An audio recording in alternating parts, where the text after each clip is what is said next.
Beliau minta izin supaya tinggal di rumah istrinya Aisyah, Siti Aisyah, Sayyidatuna Aisyah radhiyallahu anha. Beliau minta diizinkan oleh istrinya yang lain. Tinggallah beliau di rumah Siti Aisyah. Beliau dirawat dalam keadaan sakit. Kemudian beliau pengen sholat jamaah, padahal kondisi beliau sakit.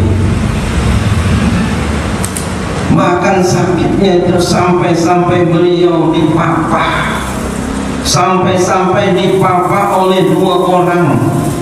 Ketika dipapah kaki beliau nih.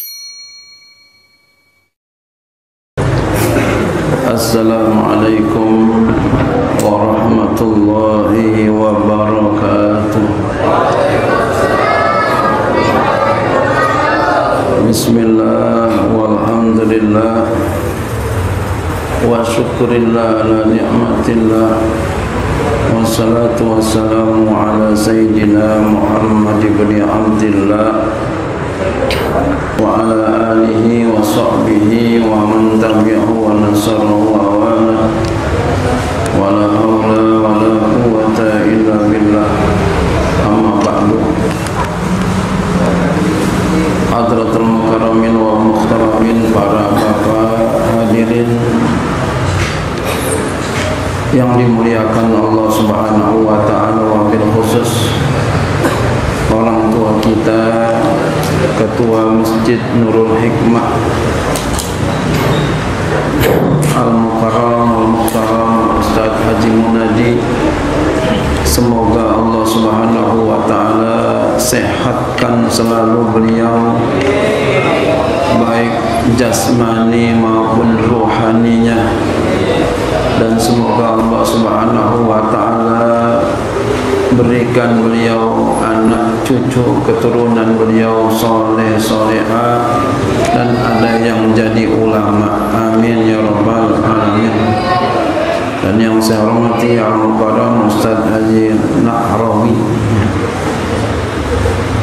semoga beliau serta keluarga Allah sehatkan walafiat, amin ya rabbal alamin.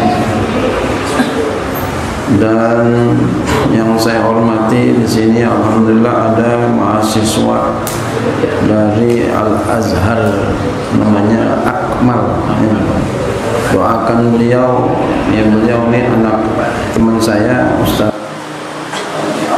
ya, Al-Abrur ya, lagi sakit beliau.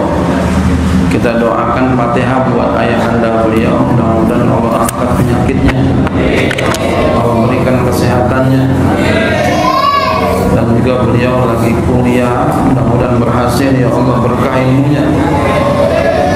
Al-Fatihah.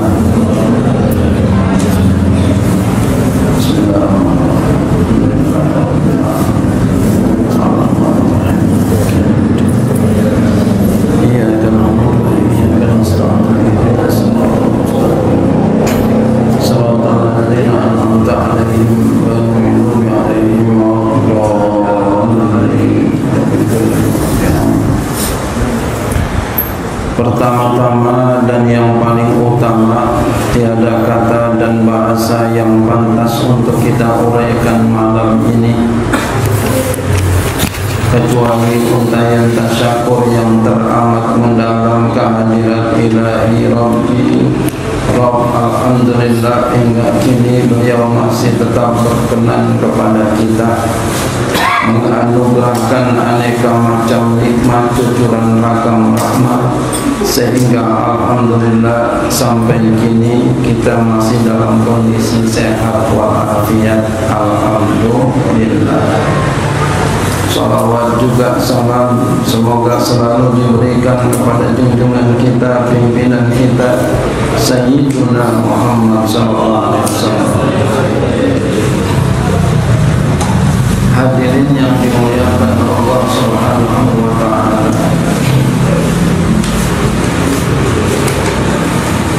Allah Subhanahu wa ta'ala Nabi kita Muhammad SAW. Bukan karena fisiknya, walaupun beliau fisiknya hebat, fisiknya ganteng, cakep, paling cakep dari yang lain sesungguhnya.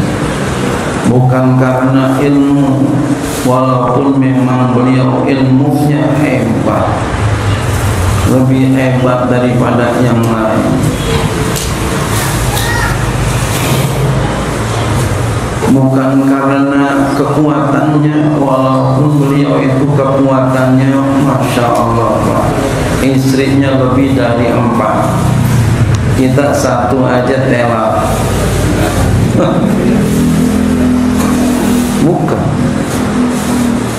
Tapi Allah Subhanahu wa ta'ala puji beliau karena akhlaknya. Wa innaka la'ala khuluqin 'azim. Sesungguhnya engkau Muhammad sallallahu alaihi wasallam berada pada akhlak yang mulia. Jadi dengan akhlak orang jadi mulia, dengan akhlak orang jadi tinggi, dengan akhlak orang jadi beruntung, dengan akhlak orang menjadi bahagia dunia akhirat.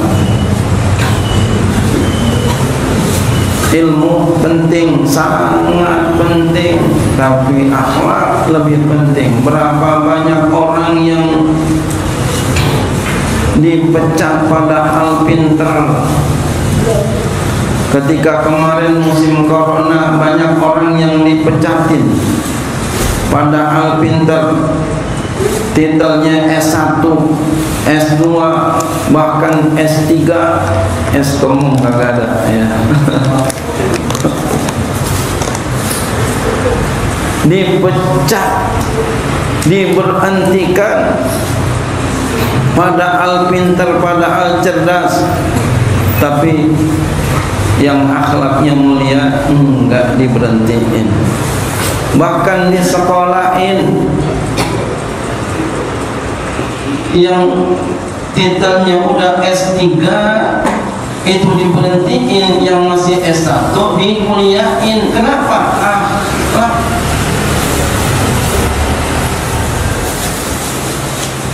Bukan hanya semata-mata ilmu itu sangatlah penting, tapi kalau tidak dilabeli dengan akhlak, ilmu nggak ada apa-apanya.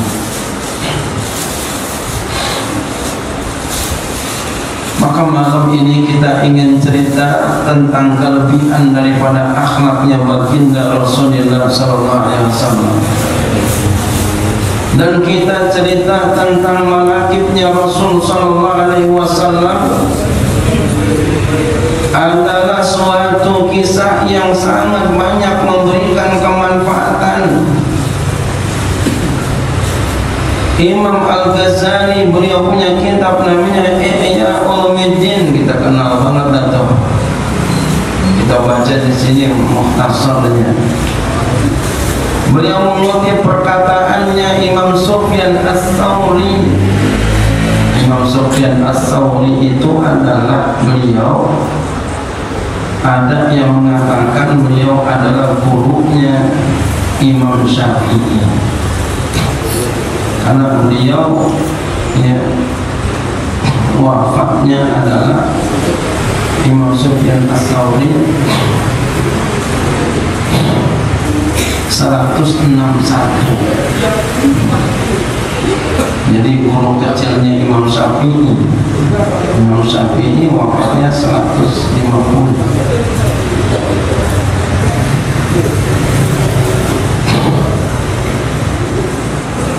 Jadi kita Pak, kalau yang namanya ngaji enggak bakalan turun derajat. Kalau kita ngaji enggak bakalan turun derajat. Imam Syafi'i ngaji kepada beliau enggak turun derajat, masih tetap mulia. Imam Ahmad bin Ambal beliau pernah mundar mandir ke rumah Bishr Al-Hafi. Bishr Al-Hafi Beliau Bishr al-Harfi lahirnya sama dengan Imam Syafi'i, 150.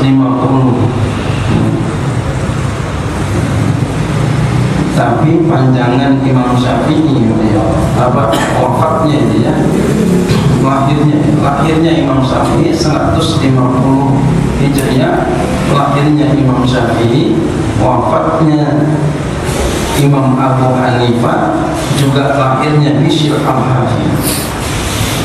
Cuma panjangan umurnya Bishr al-Harfi. Bishr al-Harfi itu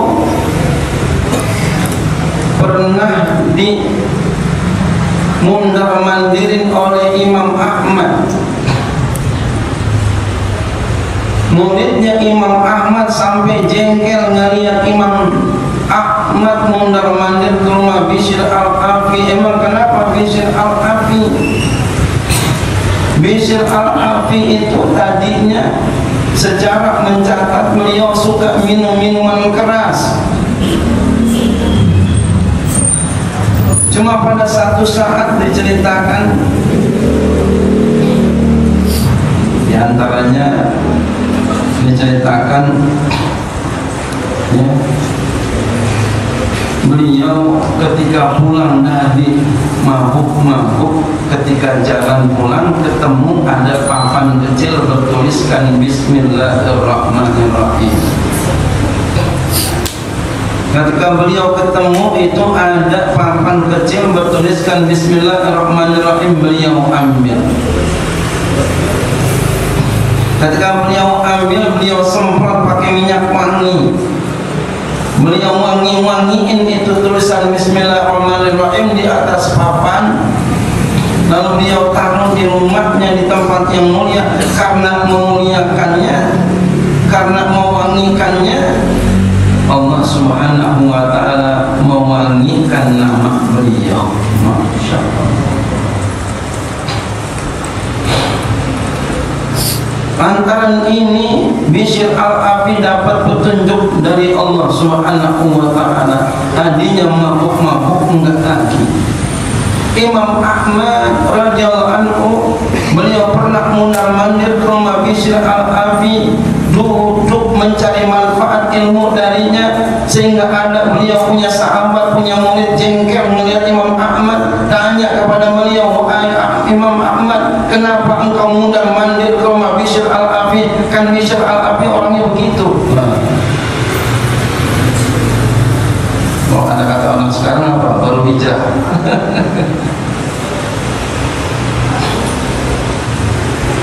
Tanya jamaahnya, tanya muridnya kepada Imam Ahmad bin Hanbal, apa jawabnya? Ketika ditanya oleh muridnya, wahai Imam Ahmad, kenapa engkau mundar-mandir kepada Bishr al-Harfi? Bukankah engkau ahli ilmu? Bukankah engkau ahli hadis? Bukankah engkau ahli fikih? Jawab Imam Ahmad, memang benar saya ahli hadis, saya ahli fikih, saya banyak ngerti hadis, saya banyak ngerti fikih, saya ahli ilmu. Tapi untuk urusan Allah, Bishr al-Harfi lebih tahu daripada saya. Masya Allah.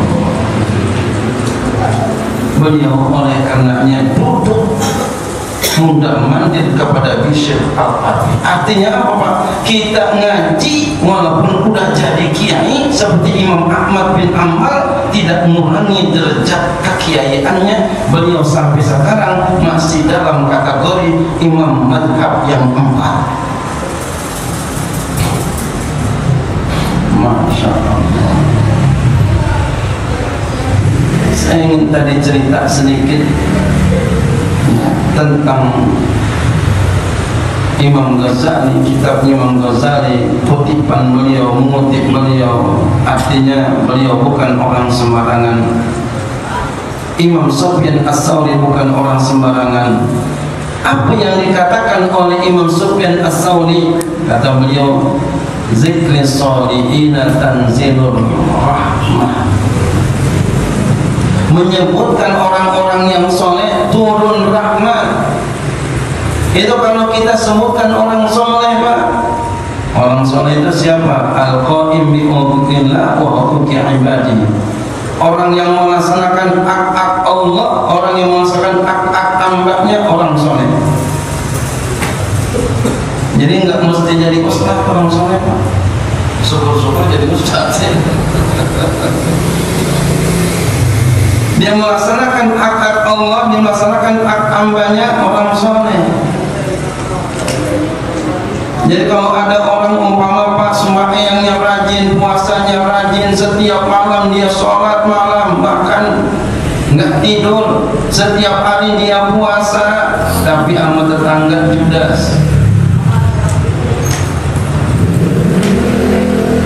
sama tetangga suka marah-marahan, gedoknya segitunya, bencinya segitunya, belum jadi orang soleh.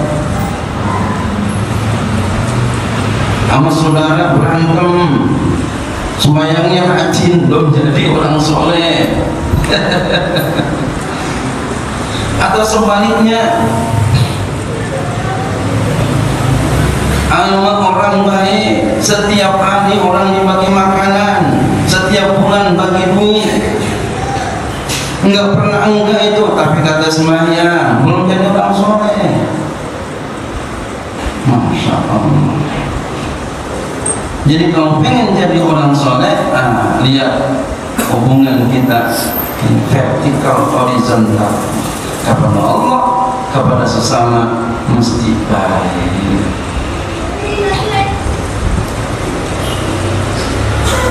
Tuh kata Imam Sufyan As-Tsauri.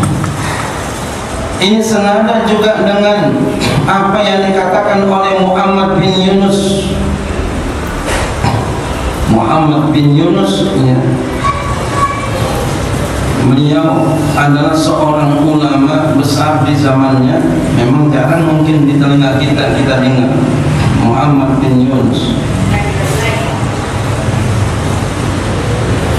Kata beliau dalam kitab Mukhtasar Sifatus Sohbah, tentang cerita, kalau kita menceritakan tentang orang yang soleh, kata beliau, ma ra'aitu lil qalbi anfa'a min dzikri sholihin.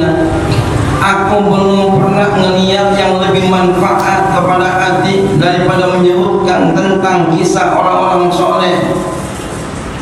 Jadi ketika kita menyebutkan kisah orang soleh, itu banyak memberikan kemanfaatan ke dalam hati kita. Cerita, bahkan kata Imam Abu Hanifah yang dikutip oleh As-Sakhawi. As-Sakhawi itu beliau lebih mudahan, ya. 902 ya, beliau wafatnya. Apa yang dikatakan beliau, yang beliau mengutip daripada Imam Abu Hanifah, hikayatus sholihina afdalu indi min kasirin minal fiqh. Masya Allah. Menceritakan tentang orang-orang yang soleh lebih afdal menurut saya, kata Imam Abu Hanifah. Padahal Imam Abu Hanifah orang ahli ilmu, Pak. Tapi beliau mengakui bahwasanya menceritakan tentang kebaikan-kebaikan atau manaqib orang ulama, orang soleh lebih abdul daripada banyak cerita tentang ilmu fikih. Masya Allah. Kadang kan kita mencela, celamanya cerita-cerita doang, khurafat. Kecuali memang khurafat. Ini kalau benar dalilnya itu lebih baik daripada banyak cerita tentang ilmu fikih. Masya Allah.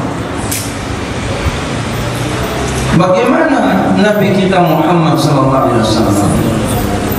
Artinya apalagi kita cerita tentang kisah perjalanan Rasulullah SAW, apalagi kita cerita tentang manaqibnya Rasulullah SAW, maka itu sangatlah lebih manfaat. Tanzilur rahmah Jadi kita kumpul begini ini turun rahmat. Satu aja kita ceritakan tentang Nabi, tanzilur rahmah. Masya Allah. Jadi kita pulang bahwa rahmatnya Allah Subhanahu wa ta'ala. Ada satu kisah tentang Nabi kita Muhammad sallallahu alaihi wasallam yang orangnya kesianan. Karena ada orang yang bengis, tegaan. Kalau Nabi orangnya enggak tegaan, orangnya kesianan. Dulu ada orang namanya Abdullah bin Ubay bin Salul, gembongnya munafik. Abdullah bin Ubay bin Salul ini orang suka bocorin rahasia Nabi. Orangnya ini suka nyakitin Nabi. Rapat sama-sama sahabat dibocorin. Rasanya gimana tuh? Udah matang-matang rencana dibocorin sama Abdullah bin Ubay bin Salul. Tapi karena nabinya orangnya kesianan, di akhir umurnya Abdullah bin Ubay bin Salul meninggal dunia. Abdullah bin Ubay bin Salul punya anak namanya Abdullah bin Ubay bin Salul, sahabat Nabi. Ketika meninggal dunia Abdullah bin Ubay bin Salul, anaknya Abdullah bin Ubay bin Salul datang kepada Nabi, minta sama Nabi supaya Nabi sholatin ayah andanya. Masya Allah. Kalau kita sholatin jangan gini-gini, ngapain amat ya. Orang begitu sembahyang. Tapi Nabi iya mau beliau sholatin. Bukan hanya itu aja, Abdullah bin Abdullah ya, di anaknya Abdullah bin Ubay bin Salul minta sama Nabi supaya salah satu kain Nabi dijadiin sebagai kafan ayah andanya. Nabi mau. Jadi kita jadi orang tuh nurut, ikut Nabi. Kesianan, jangan kesianan. Jangan biarin biar dia terpaksa. Jangan begitu. Jangan begitu. Sambut atau pukul. Bacok aja, jangan Pak. Orang dimatiin nyaman. Nabi enggak mau. Walaupun nanti endingnya kita lihat. Lalu Nabi sholatin Pak. Ketika Nabi sholatin, Sayyidina Umar kaget. Ya Rasulullah, kenapa engkau sholatin ya Rasulullah? Bukankah dia orang munafik yang suka nyakitin kita ya Rasulullah? Kita rapat dibocorin, kita udah atur rencana dengan sebaik-baiknya dibocorin. Kenapa engkau sholatin ya Rasulullah? Bahasa kita dulu imannya dulu. Subhanallah, baik banget itu Rasulullah. Tapi Pak, setelah itu turun surah At-Taubah ayat 84. Negur Nabi kita Muhammad sallallahu alaihi wasallam. Allah tegur Nabi kita Muhammad sallallahu alaihi wasallam. Jadi dibenarkan Umar bin Khattab oleh Allah Subhanahu wa taala. Ini ditulis oleh Imam Suyuti dalam kitabnya Al-Itqan fi Ulumil Quran tentang ayat-ayat yang turun lantaran sahabat-sahabatnya. Subhanallah. Ini hebat nih Umar bin Khattab. Memang kadang-kadang begitu Pak. Kalau murid kadang ada yang berani, ada yang takut diam, ada yang takut. Ada yang berani ngomong aja gitu. Ya Umar bin Khattab berani bener. Kan murid macam-macam ya. Ada yang takutan dia gitu. Ada yang ngomong aja gitu. Ada yang pintar berani. Nah, Sayyidina Umar pintar berani.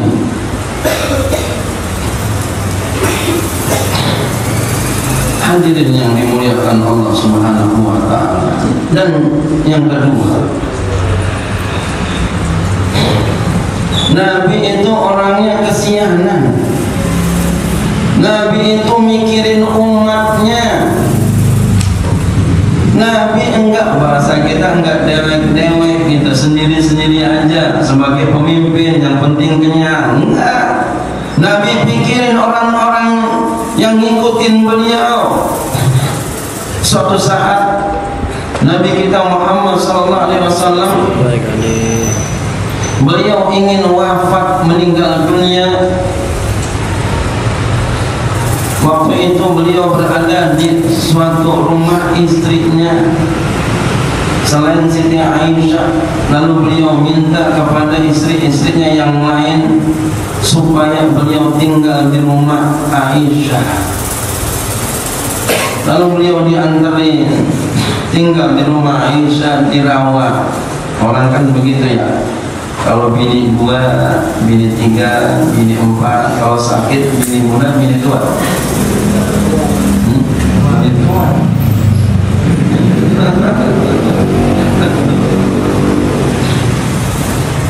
Nabi di Aisyah. Emang Aisyah muda, tapi lebih dulu daripada yang lain nikahnya. Tua juga namanya. Tapi di sini nggak ada yang bininya ada 2, nggak ada ya, satu semua. Amin, amin, amin.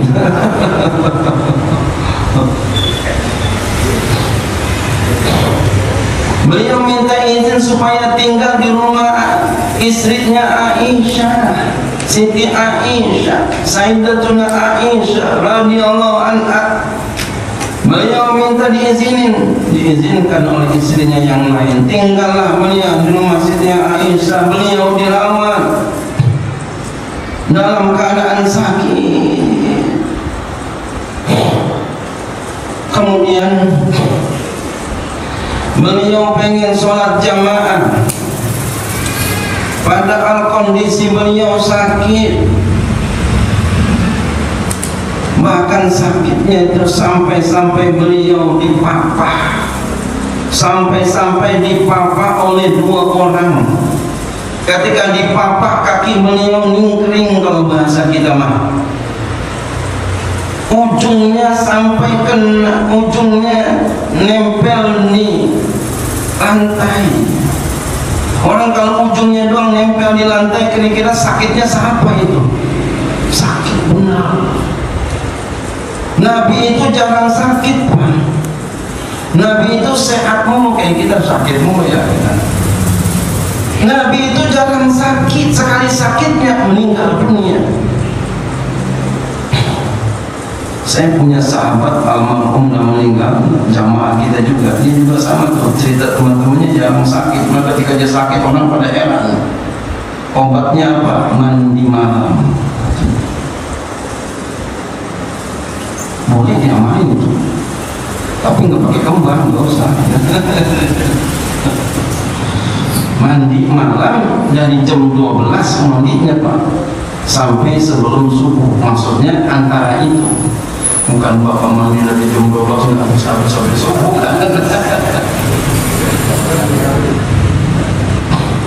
Itu air bagus. Tidur dulu sebentar, mandi. Iya. Setelah Bapak udah mau mandi sekalian, untuk mandi benar-benar mandi. Itu beliau sahabat saya, ya, jamaah kita, jangan sakit ketika meninggal dunia. Ketika sakit meninggal dunia, sama Nabi begitu. Nabi ketika sakit meninggal dunia. Lalu beliau Rasulullah SAW pengen sholat jamaah, pada kondisinya udah kayak gitu, udah susah jalannya Pak. Bahkan beliau jalannya tadi dirampak oleh 2 orang. oleh Sayyidina Ali dan Abbas. Saking sakitnya lingkring, ujung jarinya nempel di lantai. Sakitnya seapa itu, Masya Allah. Kemudian beliau saking kepengennya sholat jamaah, beliau minta supaya diguyurin palaknya dengan air. Minta diguyurin palaknya dengan air. Kata beliau apa? Hadiku alayya min sab'i kirabin lam tu'allal awqiyatuhunna la'ani ahadu ilan nasi. Ini dia. Kata beliau, hadiku alayya, tuangkan ke atas kepalaku min sab'i kirabin, daripada 7 kirbah. Masya Allah. Beliau minta dituangin di atas kepalanya 7 girbah air. Beliau biar bisa pengen sholat jamaah, biar kuat sholat jamaah, biar seger. Coba kalau kita lagi sakit dimandiin air, maaf gimana rasanya? Berani nggak? Bukan berani lagi, marah ya. Aku lagi sakit, sono awas gitu ya. Nabi minta dituangin. Subhanallah. Minta dituangin. Kita narik cerita sebentar. Bahkan dalam keadaan seperti ini, Pak, Nabi sampai pesan kepada Aisyah supaya beliau sedekah sisa duitnya. Ketika itu sisa duit beliau ada 7 dinar. Ini diceritakan dalam kitab Irsyadul Ibad ila Sabilir Rasyad. Kalau tadi kisah itu diceritakan dalam Sahih Bukhari. Wahai Aisyah, sedekahkan ini uang, kasihkan kepada Sayyidina Ali, kepada Ali biar dia sedekahin. Duitnya sisanya tinggal 7 dinar. Subhanallah. Kemudian Siti Aisyah beliau enggak kasihkan juga, sehingga Nabi sadar. Kenapa Siti Aisyah enggak kasihin juga? Karena beliau lagi repot ngurusin Nabi yang pingsan. Diguyur kepalanya oleh istrinya atas permintaan beliau, ngurusin Nabi. Subhanallah. Sampai beliau sadar belum dikasihkan duitnya. Wahai Aisyah, kenapa engkau enggak kasihkan juga ini uang Aisyah? Masya Allah. Kalau kita apa coba kalau begitu Pak? Yang di sana tolong, yang di sana tolong. Nabi suruh sedekahin. Kemudian Pak, ketika udah disedekahin, malam tiba, Aisyah pengen nyalain lampu. Kalau di sini lampu apa? Lampu colengnya. Pakai minyak. Di sana pun begitu, ada pakai minyak. Minyaknya nggak ada, minyak saminnya habis.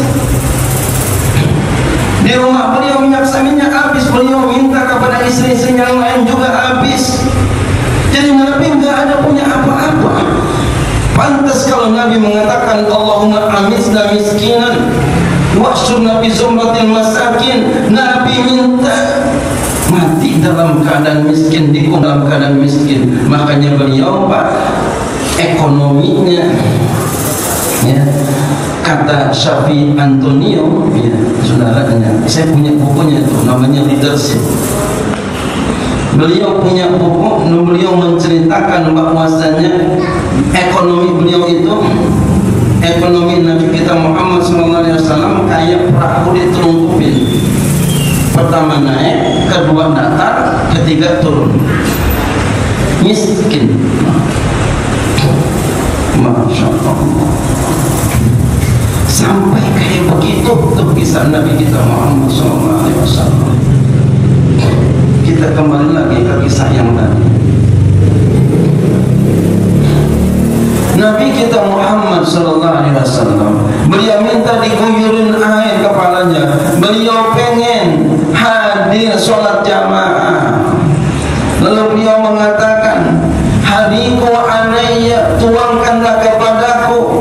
min sab'i kirabin, daripada 7 girbah, lam tu'allal awqiyatuna, yang dimana itu belum pernah dibuka kepalanya, maksudnya belum dibuka tuh girbahnya, masih berisikan air, dituangin.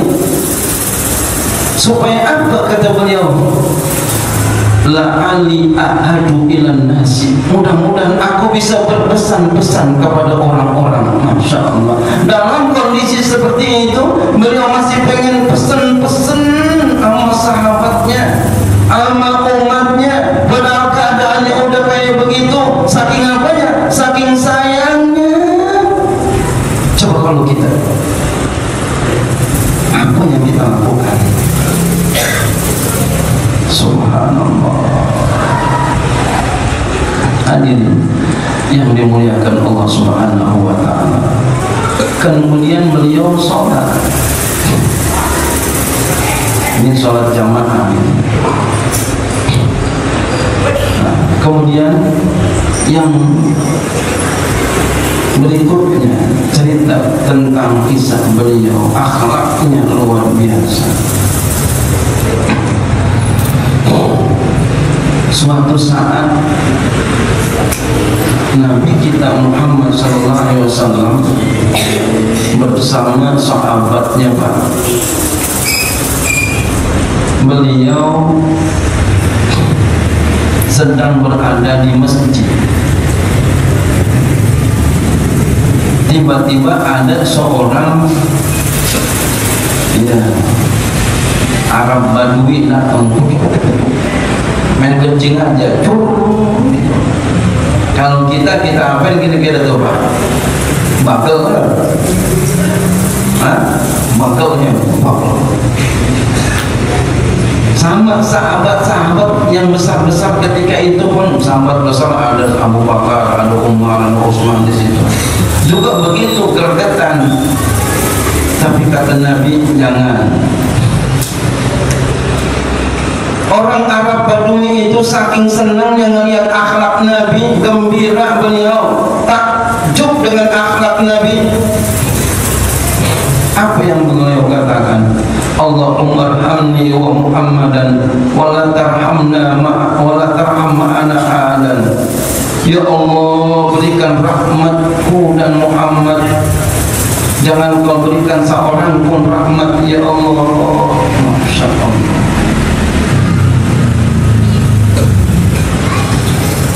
Jadi orang Arab Badui ngakuin akan kemuliaannya Nabi kita Muhammad SAW. Tuh, sifat apa? Sifat sayangnya Nabi kita Muhammad Sallallahu Alaihi Wasallam. Kemudian ada kisah juga yang luar biasa. Nabi kita Muhammad sallallahu alaihi wasallam sayang Pak kepada kita. Inilah hakikatnya seorang leadership, seorang pemimpin, sayang kepada orang yang dipimpin. Ketika beliau terjadi perang di Taif, beliau pergi ke Taif, beliau ditimpukin. Ini diceritakan dalam kitab Dalailun Nubuwah Imam Baihaqi. Beliau ditimpukin, dikatakan ya, beliau sampai berdarah. Hina sujja jabinuhu, dikatakan di sana, hina sujja jabinuhu wa kusirat rubaiyatuhu walama kharaja damu minhu wa qala akhsha in waqa'at qatratun minhu ayu anjilallahu al-azaba ilayhi. Kata beliau, dikatakan di sana, hina sujat jabinu, ketika pecah kening beliau, keningnya pecah, ditimpahin. Beliau dakwah ditimpahin. Kalau sekarang kita dakwah enak, orang muda Islam kayak begini enak,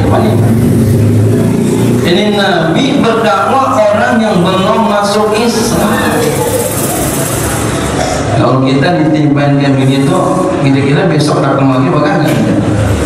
Iya, kagak datang, tapi kagak dapat. Kalau kita sekarang mah enak, duit dapat enak, dapat rumit, dapat makanan. Ini kebangetan ada, kita udah bakalan dapat duit pakai minta lagi ya, kebangetan banget ya.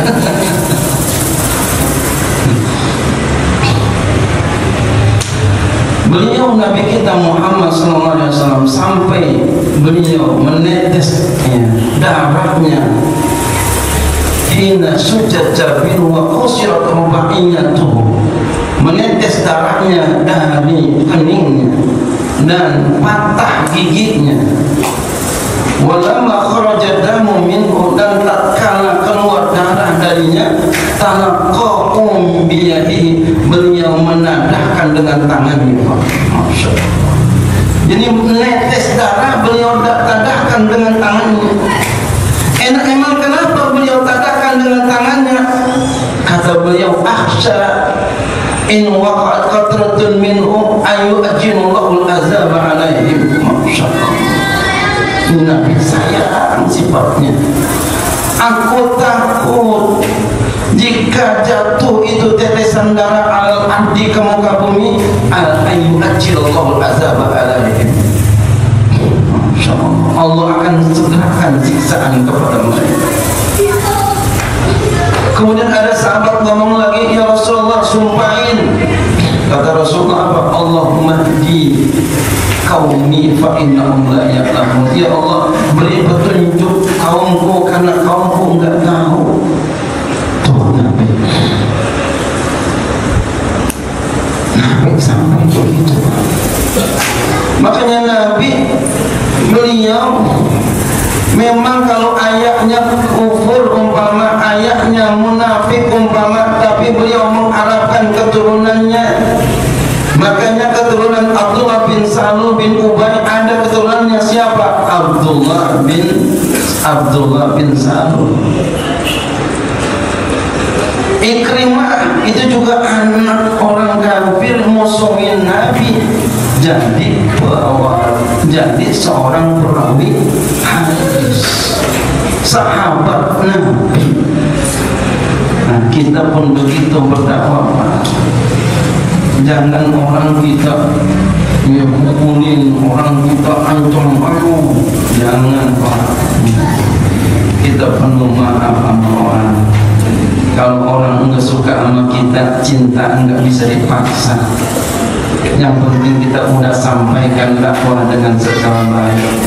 Mudah-mudahan Allah Subhanahu wa taala berikan kita ilmu yang manfaat. Ilmu yang dapat membuat kita takut kepada Allah Subhanahu wa taala. Ilmu yang semakin kita melaksanakan segala apa yang Allah perintah, menjauhkan segala apa yang Allah larang. Amin ya rabbal alamin. Ini saja yang dapat kami sampaikan karena waktu sudah jam 10, cukup malam ya. Terima kasih atas perhatiannya. Kami kurang yang mohon maaf. Assalamualaikum warahmatullahi wabarakatuh.